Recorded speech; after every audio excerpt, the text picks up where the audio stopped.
Washington.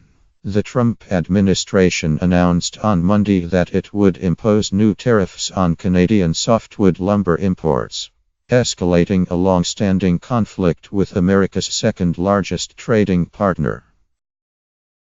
The Commerce Department determined that Canada had been improperly subsidizing the sale of softwood lumber products to the United States, and after failed negotiations, Washington decided to retaliate with tariffs of 3% to 24%.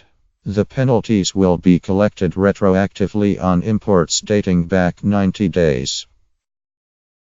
The decision came days after President Trump complained bitterly about Canada's dairy trade practices, and the tariffs signaled a harsher turn in his relationship with Canada, even as he seeks to renegotiate the North American Free Trade Agreement. While he has often assailed China, Mexico, and others for their trade practices, he seemed to have forged a strong relationship with Canada's Prime Minister, Justin Trudeau. The United States and Canada have been at odds over softwood lumber in one form or another since the 19th century, with the current dispute tracing back to 1982. The United States imported $5.07 billion in softwood lumber last year alone, mainly for residential home building. At the conflict's heart is a fundamental difference in forestry ownership. In the United States, forest lands are largely held by lumber companies.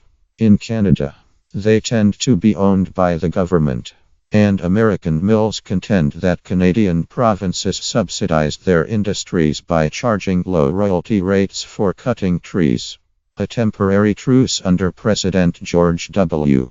Bush, which effectively limited Canadian exports to the United States, expired in 2015. Responding on Monday to a complaint filed by American mills, the Commerce Department found that 5 Canadian companies received subsidies worth 3% to 24%, and ordered equivalent tariffs on each of them. For other Canadian lumber companies, it set a tariff rate of 20%. The department will issue a final determination in September. The Government of Canada disagrees strongly with the U.S. Department of Commerce's decision to impose an unfair and punitive duty. Chrystia Freeland, the Minister of Foreign Affairs, and Jim Carr, the Minister of Natural Resources, said in a joint statement, "The accusations are baseless and unfounded." Commerce Secretary Wilbur Ross told the Wall Street Journal that the Trump administration had tried to negotiate a settlement but failed. In a separate statement on Monday, he called it a bad week for U.S.-Canada trade relations, repeating Mr. Trump's complaints about dairy exports. "This is not our idea of a properly functioning free trade agreement," he said. The tariffs are likely to be opposed by American homebuilders, who say they raise the cost of new houses.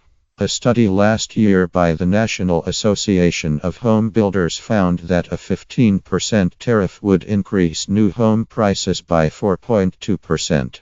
And cost 4,666 full-time jobs.